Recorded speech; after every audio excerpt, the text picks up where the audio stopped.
우리 이 밤에 함께 나눌 말씀은 야고보서 3장 13절에서 18절의 말씀입니다. 함께 나눌 말씀은 야고보서 3장 18절에서 13절에서 18절의 말씀입니다. 신약성경 374쪽 우리 근처에 있습니다. 야고보서 3장 13절에서 18절의 말씀을 우리 한 절씩 교독하시면서 우리 나누어 보겠습니다. 13절의 말씀을 제가 먼저 읽겠습니다. 너희 중에 지혜와 총명이 있는 자가 누구뇨? 그는 선행으로 말미암아 지혜 온유함으로 그 행함을 보일지니라. 그러나 너희 마음속에 독한 시기와 다툼이 있으면 자랑하지 말라. 진리를 거스려 거짓하지 말라. 이러한 지혜는 위로부터 내려온 것이 아니요 세상적이요 정욕적이요 마귀적이니 시기와 다툼이 있는 곳에는 요란과 모든 악한 일이 있음이니라. 함께 읽겠습니다. 오직 위로부터 난 지혜는 첫째 성결하고 다음에 화평하고 관용하고 양순하며 긍휼과 선한 열매가 가득하고 편벽과 거짓이 없나니 화평케 하는 자들은 화평으로 심에 의의 열매를 거두느니라. 아멘. 할렐루야. 우리 금요 응답의 우리 사모에 나오시는 우리 성도님들의 그 심령과 가정에 하나님의 예비하신 은혜가 충만하기를 간절히 소망합니다. 우리 2022년 우리 마지막 금요 예배인데요, 우리 곁에 계신 분들과 따스한 눈빛으로 이렇게 인사나누겠습니다. 한 해 동안 수고 많으셨습니다. 한 해 동안 수고 많으셨습니다. 또 이렇게도 한번 인사하겠습니다. 기도로 승리했습니다. 기도로 승리했습니다. 아멘이시죠? 한 해 동안 수고 많으셨습니다. 우리는 주님 안에서 기도로 승리한 자입니다. 예수님께서 이것을 우리에게 가르쳐 주셨죠. 믿는 자의 걸음은 승리가 보장된 걸음입니다. 우리는 어려움 가운데서도 승리자처럼 믿음으로 선포하며 그 선포하대로 승리하여 나갈 수 있기를 간절히 소망합니다. 계속해서 야고보서의 말씀으로 은혜를 나누고 있습니다. 야고보는 서신을 통해서 계속해서 강조하고 있는 것은 온전입니다. 너희가 온전하라는 것이죠. 이것을 우리에게 적용해 보면 너희의 신앙이 성숙하기를 바란다라는 겁니다. 구원받아 하나님의 자녀된 너희의 그 신앙의 모습이 성숙하기를 원하시는 것이죠. 그래서 믿는 자들에게는 신앙생활이 참 중요합니다. 신앙은 생활입니다. 아멘이시죠? 저 한번 따라해 보겠습니다. 신앙은 생활입니다. 근데 우리는 어떠합니까? 신앙은 신앙대로, 생활은 생활대로. 그러니까 어떻습니까? 늘 흔들리고 낙심하고 넘어지는 일들이 생겨날 수밖에 없는 것입니다. 하지만 신앙을 생활처럼 여기게 되면 그 어떠한 시련과 문제 앞에서도 우리는 능히 이겨낼 수 있을 줄 믿습니다.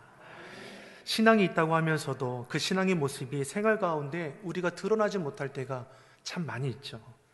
오늘 본문 14절에서도 야고보서 2장 14절에서도 이것을 우리에게 말씀해 줍니다. 야고보서 2장 14절의 말씀을 같이 보겠습니다. 내 형제들아, 만일 사람이 믿음이 있노라 하고 행함이 없으면 무슨 이익이 있으리요? 그 믿음이 능히 자기를 구원하겠느냐. 아멘. 믿음이 있다고 하면서 믿음에 대한 행함이 없으면 무슨 유익이 있겠냐는 것입니다. 믿음을 행함으로 보여주라고 말씀합니다.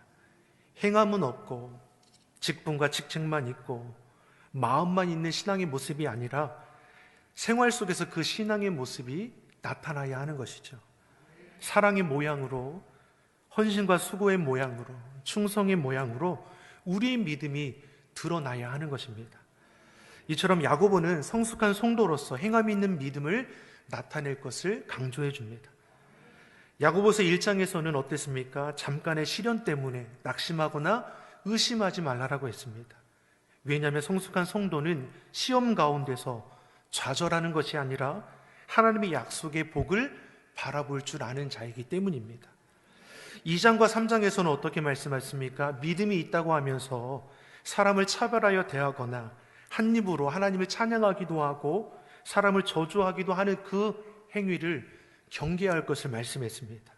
왜냐하면 성숙한 성도는 사람을 외모로 판단하거나 비난하거나 저주하지 않고 서로가 지체의식을 가지고 연합하여 선을 이루어가는 자가 되어야 하기 때문입니다. 이와 같이 야고보는 구원받아 하나님의 자녀된 자들에게 행함이 있는 믿음, 성숙한 그리스도인으로 거듭날 것을 말씀하는 것이죠. 그렇다면 어떻게 해야 우리가 성숙한 성도로서의 삶을 살아갈 수 있을까? 당연히 믿는 자로서 내 욕심에 이끌리기보다는 주의 말씀을 따라 살고, 사람을 차별하여 판단하기보다는 주의 사랑으로 대하고 싶고, 시련을 만나더라도 불평하기보다는 하나님의 약속을 믿고 인내하고 싶은데, 그러려면 우리가 어떻게 해야 하는가? 그러기 위해서 오늘 본문은 우리에게 어떠한 답을 줍니까? 위로부터 오는 지혜를 구하라고 말씀합니다. 위로부터 오는 지혜를 어떠한 지혜라고 할 수 있습니까? 하나님의 지혜입니다. 무엇을 구하라고 말씀합니까? 하나님의 지혜를 구하라고 말씀합니다. 지혜는 지식과는 다릅니다. 내가 경험하여 쌓아가고 배우고 익히는 것이 지식이라면, 여기서 야고보가 구하라고 하는 지혜는 내가 배우고 익힌다고 해서 되는 것이 아니라는 것이죠. 하나님께서 주셔야 하는 지혜입니다. 이것은 내 육신의 노력과 수고와 경험으로 얻어지는 것이 아닙니다. 그러면 하나님의 지혜를 얻으려면 어떻게 해야 하는가? 말씀대로 하면 됩니다. 야고보서 1장 5절에서 우리에게 이렇게 가르쳐 주었습니다. 같이 읽어보겠습니다. 너희 중에 누구든지 지혜가 부족하거든 모든 사람에게 후히 주시고 꾸짖지 아니하시는 하나님께 구하라. 그리하면 주시리라. 아멘. 아멘. 지혜가 부족하거든 어떻게 하라고 말씀합니까? 우리에게 후히 주시고 꾸짖지 아니하시는 하나님께 구하라. 하나님은 어떠한 분이십니까? 후히 주시되 꾸짖지 아니하신다 말씀합니다. 위로부터 오는 지혜, 하나님의 지혜는 하나님만이 우리에게 주실 수 있습니다. 지혜를 구한 대표적인 인물이 누구입니까? 살짝 망설이신 것 같아요. 솔로몬 맞습니다. 솔로몬은 왕입니다. 그런데 하나님 앞에서는 자기 또한 일개 한 백성이라 여겼습니다. 내가 왕이기 이전에 나 또한 하나님의 백성일 뿐이라는 거죠. 그런데 어찌 주의 백성된 자로서 자신이 저 백성을 재판하고 선악을 분별할 수 있겠는가? 그러면서 솔로몬이 1000번의 제단을 쌓는 것이고, 그에게 물었을 때 솔로몬이 구한 것이 무엇입니까? 지혜입니다. 다시 말하면 솔로몬은 자신의 욕심대로 나라를 경영하고 백성을 다스리기보다는 하나님의 뜻대로, 하나님이 기뻐하시는 대로 다스리기를 원했습니다. 그래서 솔로몬이 구한 것이 지혜입니다. 그 지혜를 구한 솔로몬은 하나님께서 기뻐하셨습니다. 그리고 그가 구하지 않은 것까지도, 부와 영광까지도 더해주셨습니다. 거기에다 너 일생 동안 너와 같은 왕이 없을 것이라며 축복도 해주셨습니다. 오늘 본문의 말씀이 우리에게 이러한 지혜를 구할 것을 말씀합니다. 그런데 오늘 본문을 보면 두 가지의 지혜가 있습니다. 위에서 내려오는 지혜가 하나님의 지혜라면 아래에서 있는 지혜, 세상 지혜가 있다라고 말씀합니다. 본문은 위에서 내려오는 지혜가 아닌 것에 대해서 세 가지로 표현하고 있습니다. 우리 본문 15절의 말씀을 같이 한번 읽어보겠습니다. 이러한 지혜는 위로부터 내려온 것이 아니요 세상적이요 정욕적이요 마귀적이니. 아멘.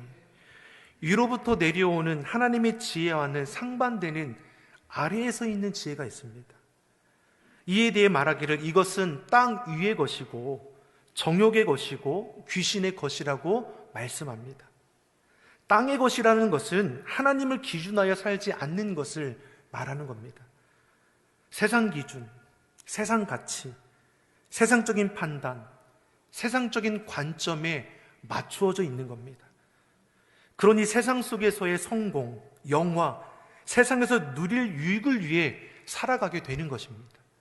즉 영원한 세계, 하나님 나라에 대한 소망은 없고 세상에 대한 그 마음만이 가득한 것이죠. 이것이 땅의 것입니다. 또한 정욕의 것은 무엇입니까? 영혼은 무시한 채 철저히 육신의 정욕, 죄된 욕심만을 추구하는 겁니다. 사람은 영혼육으로 이루어져 있습니다. 우리의 영혼이 날마다 여호와 하나님과 교제할 수 있어야 합니다. 그런데 육신의 정욕에 빠져 살게 되면 내 영은 하나님과 단절된 채 마치 영혼 없는 진슴처럼 육신의 정욕에 빠져주고 빼앗고 싸우며 살아가게 될 것입니다. 이것이 정욕의 것이죠. 마지막으로 귀신의 것은 무엇입니까? 파괴적입니다. 마귀는 다툼을 조장합니다. 싸움을 조장하죠. 분쟁을 일으켜 분리시키고 죽이고 파괴합니다. 이처럼 밑에 있는 지혜, 세상 지혜는 무엇입니까? 정욕적이고 마귀적입니다. 반면에 17절에 위에서 난 지혜에 대해서는 어떻게 표현합니까? 위에서의 난 지혜는 세상 지혜와는 전혀 다릅니다. 세상적인 지혜가 이 땅의 지혜라면 위에서 난 지혜는 하나님께로부터 오는 지혜입니다. 세상의 지혜가 세상적이고 정욕적이고 마귀적이라면 하나님이 주시는 지혜는 영적이고 성결한 지혜임을 우리에게 가르쳐 줍니다. 이처럼 오늘 본문의 말씀은 하나님의 지혜, 사단의 지혜를 대조해서 말씀해 줍니다. 하늘에서부터 오는 하나님의 지혜가 있고 땅으로부터 오는 거짓된 지혜가 있습니다. 참 지혜와 거짓 지혜가 어떤 모습으로 나타나고 또 어떤 결과를 우리에게 보여주는지 비교해서 가르쳐 주는 것이죠. 예수님께서도 마태복음 7장 16절에서 그들을 무엇을 보아 알 수 있다고 했습니까? 열매를 보아 알 수 있다고 했습니다. 좋은 나무가 나쁜 열매를 맺을 수 없고 못된 나무가 아름다운 열매를 맺을 수 없는 것처럼 그 사람이 품고 있는 지혜의 모습은 그 사람의 모습을 통해 드러나게 되어 있습니다. 하나님의 지혜를 품은 사람은 오늘 본문에 나오는 것처럼 하나님의 지혜가 보여지는 그 행태를 보이게 될 것이고, 세상 지혜를 품는 자들은 세상적인 지혜의 그 행태가 드러나게 될 것입니다. 먼저 세상 지혜라 할 수 있는 거짓 지혜가 어떤 모습으로 나타나는지 14절이 우리에게 이렇게 말씀합니다. 우리 14절의 말씀을 같이 한번 읽어보겠습니다. 그러나 너희 마음속에 독한 시기와 다툼이 있으면 자랑하지 말라. 진리를 거슬려 거짓말하지 말라. 아멘. 세상 지혜가 어떠한 모습으로 나타나는가? 독한 시기의 모습, 다툼의 모습으로 나타난다고 우리에게 말씀합니다.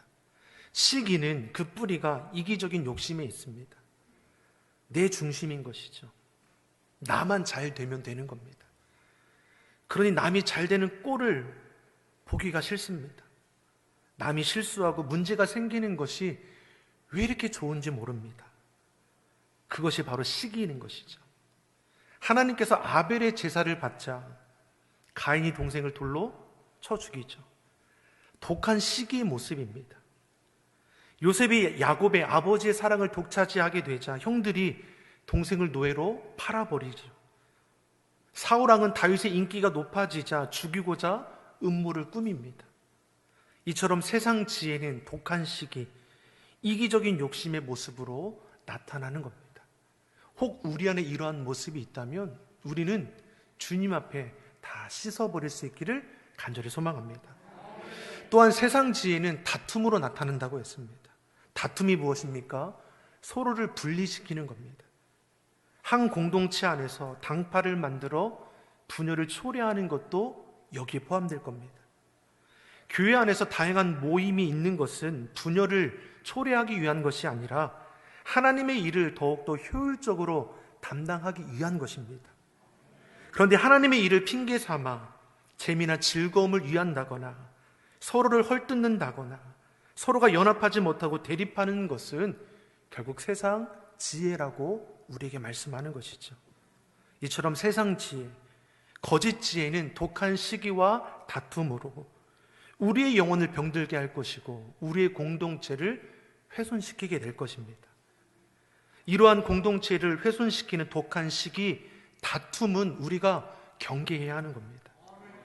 그런데 이와 같이 경계할 독한 시기와 질투가, 다툼이 자랑이 된다는 것이죠.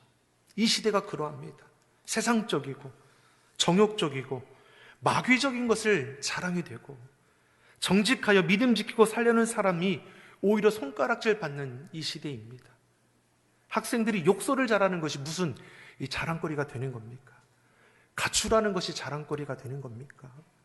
학교 폭력을 그들에게 재미가 된다는 것이 말이 되는 것입니까? 외도하는 것이 무슨 자랑이고 애인이 있다는 것이 무슨 자랑입니까? 내면의 가치보다, 아름다움보다 자꾸만 외형적인 것으로 추구하는 것이 우리에게 무슨 도움이 되겠습니까? 나에게 들어 황혼이혼이 되세? 여러분, 이것은 말도 되지 않는 것입니다. 여러분, 세상적인 것 끌어내기를 예수님의 이름으로 축원합니다. 어떻게 세상적이고 정욕적이고 마귀적인 것이 자랑이 되는 것입니까? 세상 지혜를 자랑한다는 것은 마치 부자 농부가 많은 곡식을 거두고는 이제 육을 위해서 평안히 쉬고 먹고 마시고 즐거워하자는 것과 같은 겁니다. 그때 하나님께서 저 농부에게 뭘 말씀합니까? 내 영혼을 도로 찾으리니 내가 예비한 것이 네 것이 되겠느냐. 결국 거짓 지혜, 세상 지혜는 자랑거리가 되지 못하는 어리석고 멸망할 거짓일 뿐이라는 것입니다. 세상 지혜는 속이는 겁니다. 참 지혜를 가리워서 보지 못하게 합니다. 거짓된 것을 쫓게 하여 타락의 길로 이끌어 보냅니다. 거짓 지혜로 사단이 하와를 꿰어서 죄를 아름답게 보도록 하지 않습니까? 하와가 거짓 지혜에 빠지니까 하나님께서 먹으면 정녕 죽는다고 한 선악을 알게 하는 열매를 따서 먹는 겁니다. 세상적이고 정욕적이고 마귀적인 지혜에 빠지니까 자기만 먹습니까? 자기의 남편에게도 먹이는 거죠. 세상 지혜는 같이 죽자는 겁니다. 그러고는 어떻게 합니까? 서로를 탓하는 것이죠. 이에 대해 16절이 우리에게 뭘 말씀합니까? 우리 보면 16절의 말씀을 같이 읽어보겠습니다. 시기와 다툼이 있는 곳에는 요란과 모든 악한 일이 있음이니라. 아멘. 거짓 지혜의 결과가 무엇입니까? 혼란과 모든 악한 일, 더러운 행실만이 남습니다. 아무런 유익이 없다라는 것입니다. 영적인 생명을 파괴하고 하나님의 일을 방해할 뿐입니다. 남는 것은 더럽고 악한 행실로 그 결과가 사망입니다. 이것이 거짓 지혜의 결과입니다. 사랑하는 성도 여러분, 거짓 지혜는 땅에 속한 지혜이고 사단으로부터 오는 지혜로 그 결과가 결국은 하나님을 대적하게 되는 겁니다. 용서하지 못하는 마음, 원한 맺힌 마음, 보복하려는 마음은 우리 안에 독이 될 겁니다. 이러한 멸망에 이르게 하는 거짓 지혜를 믿는 저와 여러분은 대적하는 자가 되기를 예수님의 이름으로 소망합니다. 혹 우리 안에 독한 시기가 있습니까? 다투게 하는 마음이 있습니까? 주님 안에 뽑혀지는 은혜가 있기를 예수님의 이름으로 축원합니다. 우리가 바라고 소원해야 할 것은 우리를 병들게 하는 거짓 지혜가 아니라 위로부터 내려오는 하나님의 지혜입니다. 우리 보면 17절에서 우리에게 이러한 도전을 주지 않습니까? 우리 같이 한번 읽어보겠습니다.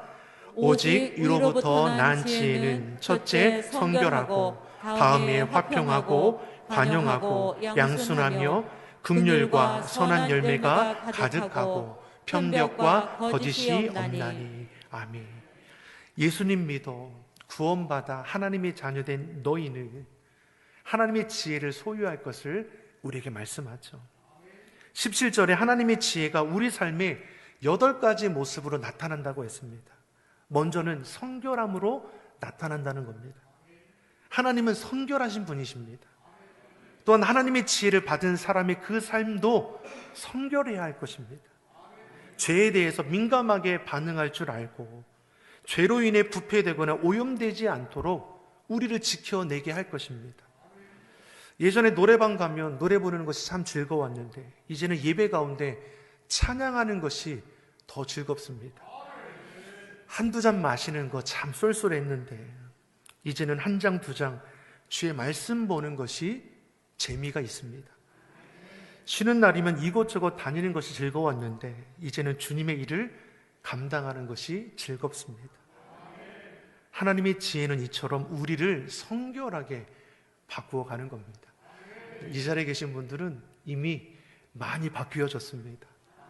내가 한다고 해 되는 것이 아니라 하나님께서 우리 안에 찾아와 주셔서 우리를 그렇게 바꾸어 가는 것이죠. 올해보다 더욱더 내년이 기대될 수 있는 우리 시온성교회 성도가 되기를 예수님의 이름으로 축원합니다. 두 번째로 하나님의 지혜는 화평함으로 드러나게 됩니다.